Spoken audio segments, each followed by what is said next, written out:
Hello everybody, I am doctor Vishesh और मिलो मेरे फर्स्ट ईयर के दोस्त खोपड़ी से। तो साथ ईयर में हम लोग साथ में पढ़ाई किया करते थे। चलो टॉपिक पे वापस आते हैं। तो टॉपिक है आज हमारा गैस्ट्रो इसोफिजियल रिफ्लक्स डिजीज, जिसे गर्ड कहते हैं। अब देखो, होता ऐसा है कि हमारे खाने की नली और पेट के बीच में एक वाल्व होता है। इस वाल्व का काम ये होता है कि खाने को या एसिड को पेट से वापस गले में या मुंह में आने से रोकना। तो गर्ड में क्या होता है कि कुछ दिक्कत आती है जिसकी वजह से ये वाल्व पूरी तरीके से बंद नहीं हो पाता है।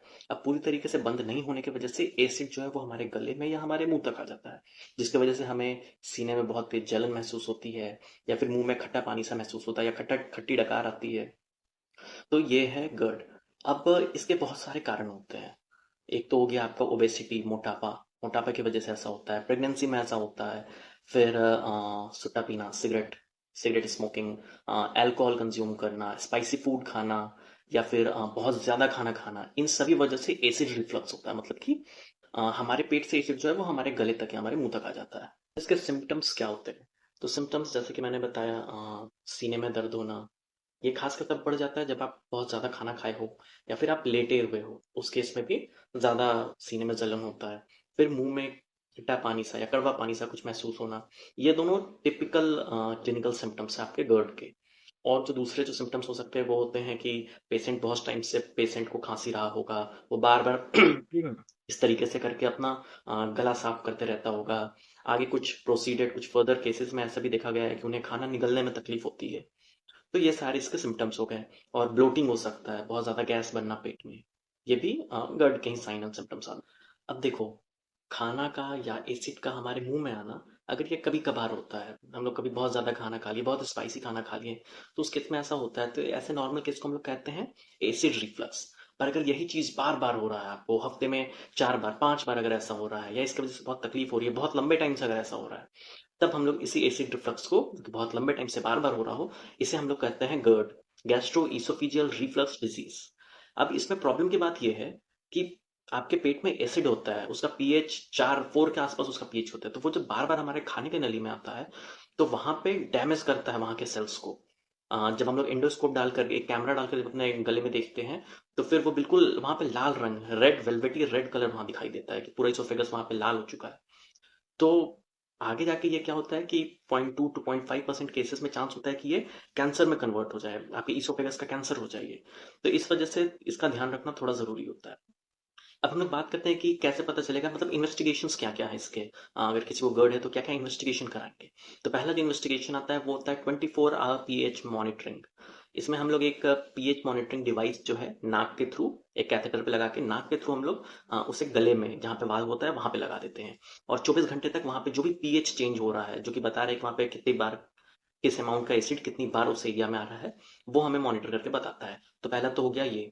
दूसरा, हम लोग क्या करते हैं कि एंडोस्कोप, एक कैमरा जो है दूरबीन के थ्रू एक डालते हैं, और वहां पर देखते हैं कि खाने के नली में क्या क्या चेंजेस आ रखे हैं। अगर बिल्कुल लाल हो चुका है तो इस कंडीशन को बैरेट इसोफेगस कहते हैं। आगे जाकर कैंसर होने के भी कुछ चांसेस होते हैं। देखो, एक और बीमारी होती है हाइटल हर्निया। इसमें क्या होता है ना कि हमारा पेट का जो ऊपरी का हिस्सा होता है, वो हमारे एब्डोमेन से निकल के थोरैक्स में एंटर करता है, हमारे चेस्ट वाले रीजन में एंटर करने लगता है। तो इस कंडीशन को कहते हैं हाइटल हर्निया।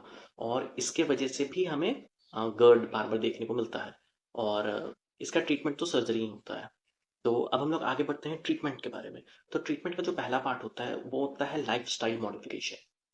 आपके रहने के तरीकों में चेंजेस लाना।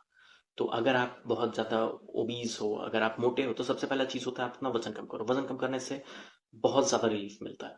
तो आपका वजन कम करना बहुत ज़्यादा ज़रूरी है। स्पाइसी फूड खाना बंद करो, ज़्यादा कॉफ़ी पीना, ज़्यादा चाय पीना, या फिर कोल्ड ड्रिंक्स ज़्यादा पीना, कार्बोनेटेड ड्रिंक्स ज़्यादा पीना, ये सब बिल्कुल बंद कर दो। सुट्टा मारते हो बंद करो, दारू पीते हो, अल्कोहल कंज्यूम करते हो, बिल्कुल बंद करो। ये सब डायरेक्ट कॉज होते हैं आपके गर्ड होने के। इसके बाद अगर सोते वक्त अगर आपको तकलीफ होती है, जनरली लोगों को ना, जब वो लेट खाना खाने के बाद जाकर लेट जाते हैं, तो इसके वजह से बहुत ज़्यादा गर्ड होता है। तो इस केस में आपको सबसे पहले तो खाना खाने के बाद लेटना नहीं है। खाना खाने के 1.5 2 घंटे बाद ही आप बेड पे जाओ। और जब आप लेटते भी हो तो आप एक, जैसे हमारा बेड ऐसा होता है, तो बेड के नीचे कुछ ऐसा लगा दो जिसकी वजह से थोड़ा सा सर का हिस्सा ऊपर हो जाए और पैर का हिस्सा नीचे हो जाए। तो इसकी वजह से फिर वापस से गर्ड होने के चांसेस घट जाएंगे।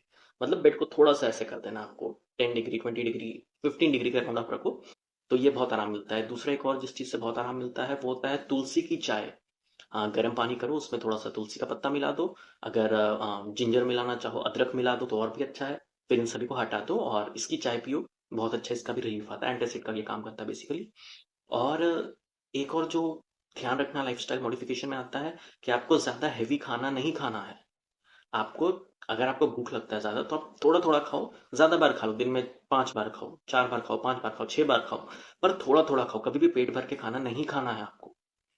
और सोने से एटलीस्ट 2 से 3 घंटे पहले आप खाना खाना बंद कर दो।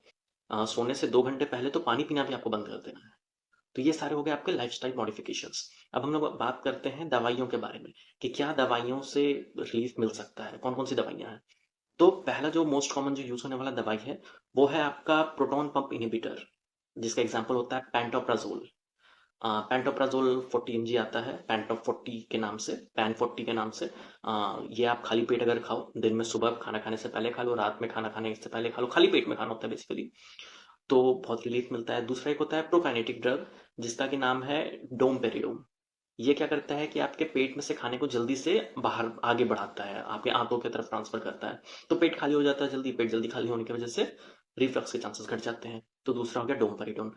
एक ब्रांड नेम है, एक ब्रांड है पैंटॉप डीएसआर। इसमें जो है पैंटोप्राजोल और डोमपेरिडोन, ये दोनों एक साथ होता है। तो मतलब आपको खाना खाने से पहले खाली पेट में, मतलब दिन में 2 बार खाली पेट में आप ये पैंटॉप डीएसआर ले लो तो बहुत रिलीफ मिलता है आपको।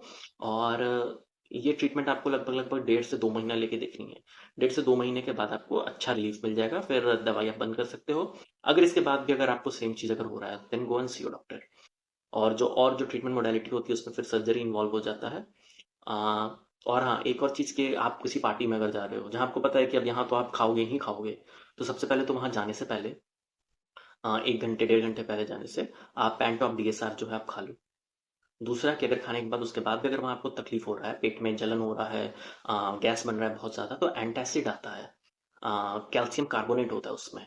वो अगर आप लेते हो, वो अगर आप पीते हो तो फिर उससे भी बहुत रिलीफ मिलता है, तुरंत इमीडिएट रिलीफ आता है उससे। तो ये हो गया उसके ट्रीटमेंट के बाद। कुछ पॉपुलर एंटासिड के नाम हो गए आपके, एंटासिड के ब्रांड के नेम हो गए आपके इनो, डाइजीन। ये तो कॉमनली जो लोग हम लोग यूज़ करते हैं, ये हो गया एंटासिड।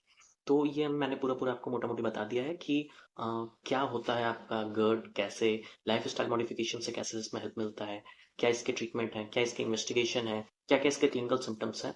तो आज के लिए इतना ही। ध्यान रखो आप लोग अपना, स्टे हेल्दी। Thank you.